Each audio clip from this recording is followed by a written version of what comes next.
కూటమి వచ్చిన తర్వాత మొదటిసారి కేంద్ర బడ్జెట్ అయితే అందరి కళ్ళు దీనిపైనే. మొత్తానికి కూటమి ఎలాంటి బడ్జెట్ని తీసుకోబోతుంది అయితే దీనిపైన మాట్లాడడానికి మనతో పాటు సీనియర్ జర్నలిస్ట్ కనకదుర్గ వడ్లమణి గారు ఉన్నారు.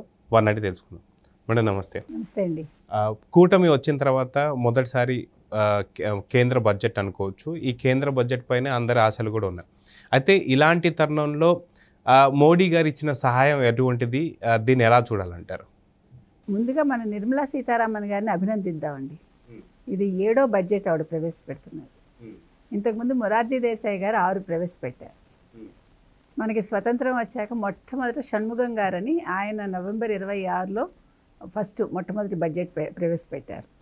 తర్వాత మీకు తీసుకుంటే ఈవెన్ జవహర్లాల్ నెహ్రూ గారు కూడా ఆయన ప్రధానమంత్రి అయినప్పటికీ ఆర్థిక శాఖ కూడా ఆయన నిర్వహించి అప్పట్లో ఆయన బడ్జెట్ ప్రవేశపెట్టారు.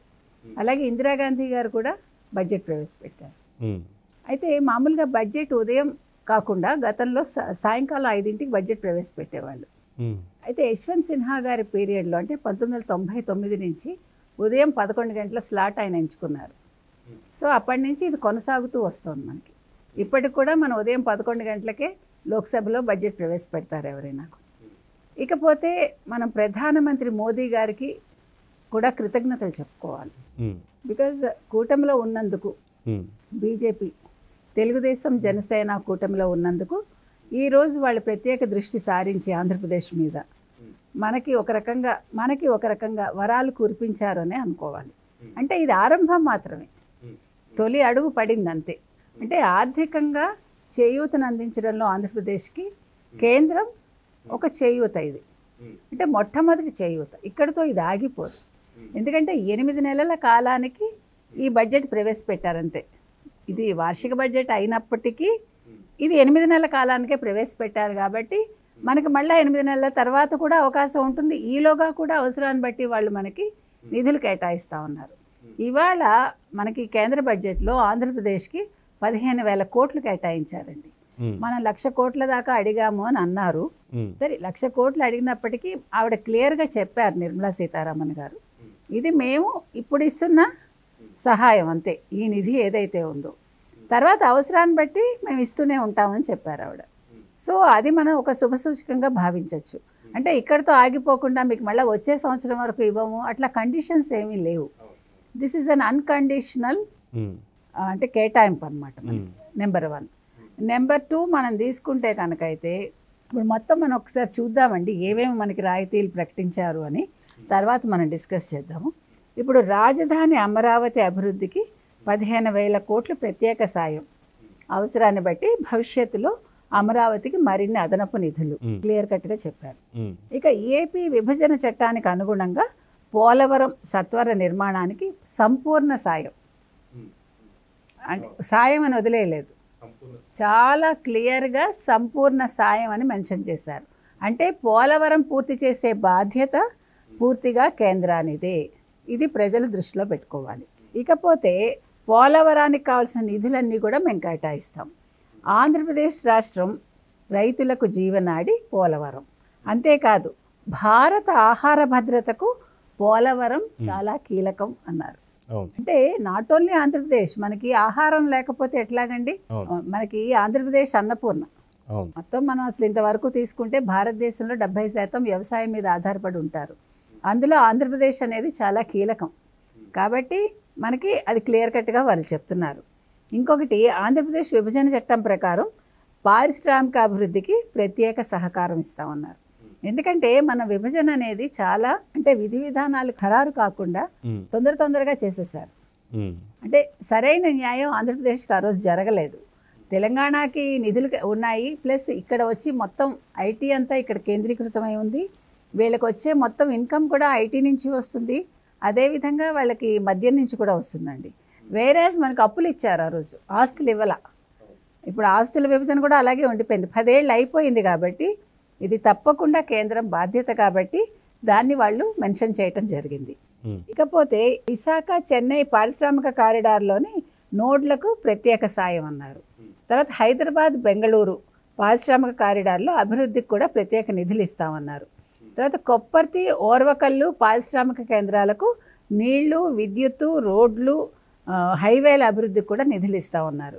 ఇక విశాఖ చెన్నై కారిడార్లో, కొప్పర్తికి, హైదరాబాద్ బెంగళూరు కారిడార్లో ఓర్వకల్లుకు నిధులు కేటాయిస్తూ ఉన్నారు. ఏపీలోని వెనుకబడిన ప్రాంతాలకు ప్రత్యేక ప్యాకేజ్ ఇస్తూ ఉన్నారు.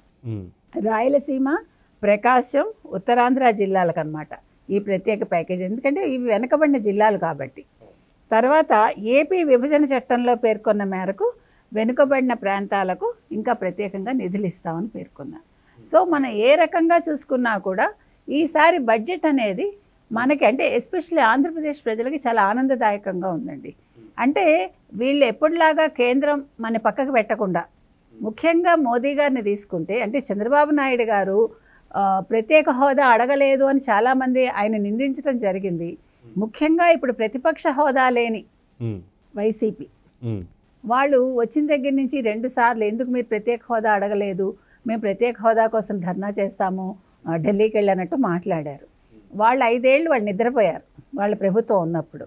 ఇప్పుడు చంద్రబాబు నాయుడు గారు చాలా క్లియర్ కట్గా ఉన్నారు. ఆయనకి ఎందుకంటే ఇప్పుడు విజన్ అనేది ఊరికే చెప్పరండి.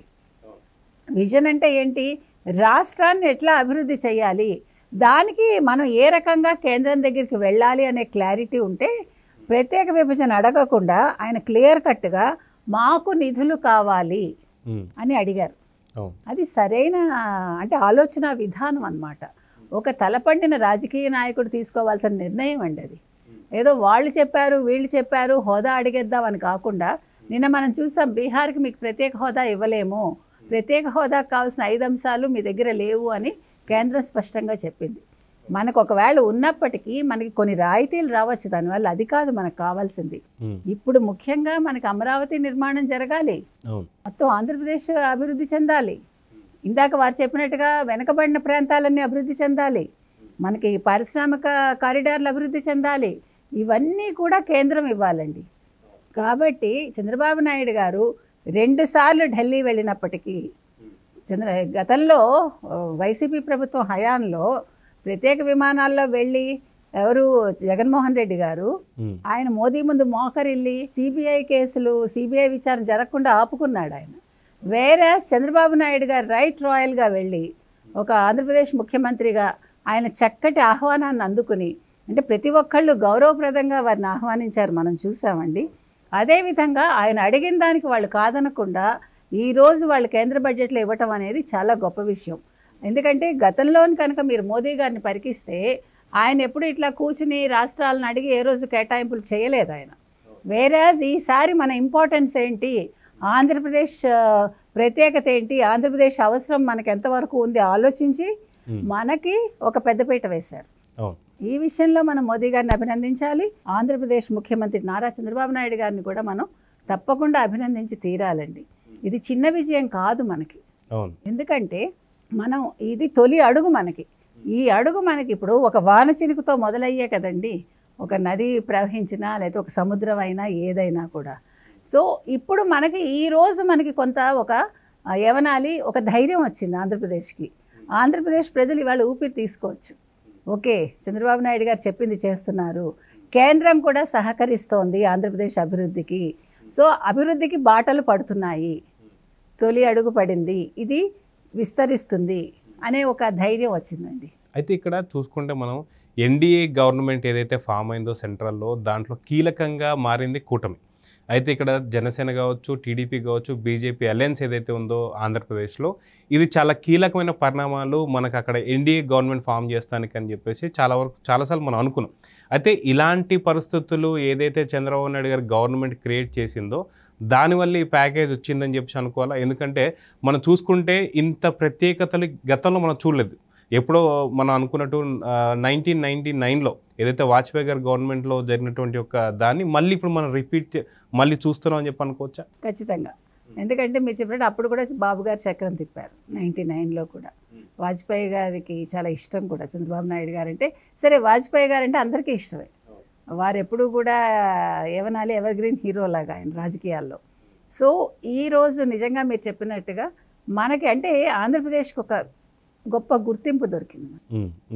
ఆంధ్ర వాళ్ళ అని అనకుండా ఓ ఆంధ్ర అనే స్టేజ్కి మనం వచ్చాం. అది బికాజ్ ఆఫ్ చంద్రబాబు నాయుడు గారు. 151 సీట్లు తెచ్చుకున్న వైసీపీ 5 ఏళ్ళు ఏం చేసింది?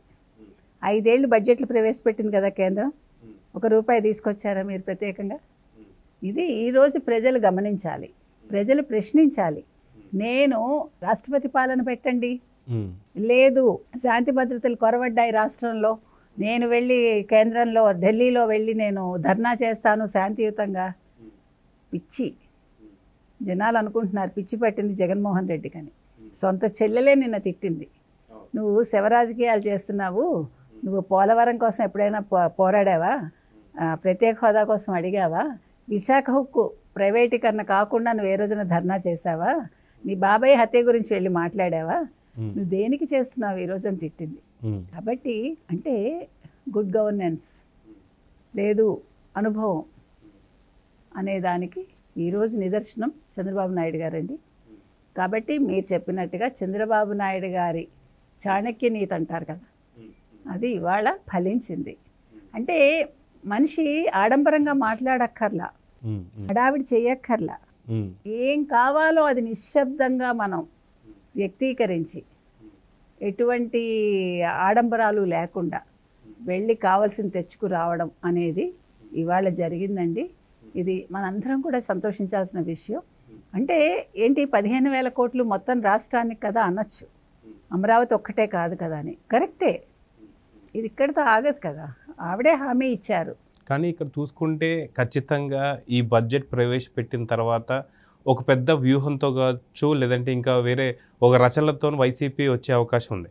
ఏమనొచ్చు అంటే ప్రత్యేక హోదా కోరేటువంటి ఒక సిచ్యువేషన్ చంద్రబాబు నాయుడు గారికి ఉన్నా సరే ఓన్లీ ఇలాంటి ప్యాకేజీలతో రావడం కరెక్ట్ కాదని చెప్పేసి అనే అటువంటి దానికి మీరు ఎటువంటి సమాధానం చెప్తారు? ఏమండి, ముందు అసలు వాళ్ళని అవగాహన చేసుకోమనండి రాజకీయాలు. ఒక రాష్ట్రం అభివృద్ధి చెందాలంటే ప్రత్యేక హోదా ఒక్కటేనా కావాలి? ప్రత్యేక హోదాని మించి ప్రత్యేక ప్యాకేజీలు కావాలి. మన బుందేల్ఖండ్ తరహాలో ప్రత్యేక ప్యాకేజీలు అడిగాం మనం. కాబట్టి అందుకు ఇవాళ ఒక స్టార్టింగ్ ఇది. అది అవగాహన రాహిత్యం అండి. అంటే మీకు రాజ్యాంగం తెలీదు, మీకు రాష్ట్ర అభివృద్ధి అంటే ఏంటో తెలియదు, మనం కేంద్రం మెడల్ వంచి ఎలా తెచ్చుకోవాలో మనకి తెలియదు. నా కేసులు ఒకటి చాలు, నాకు రాష్ట్రం ఏమైపోయినా పర్వాలేదు, నేను సంక్షేమ పథకాలు ఇచ్చేసాను, వాళ్ళు బట్టలను నొక్కేస్తారు.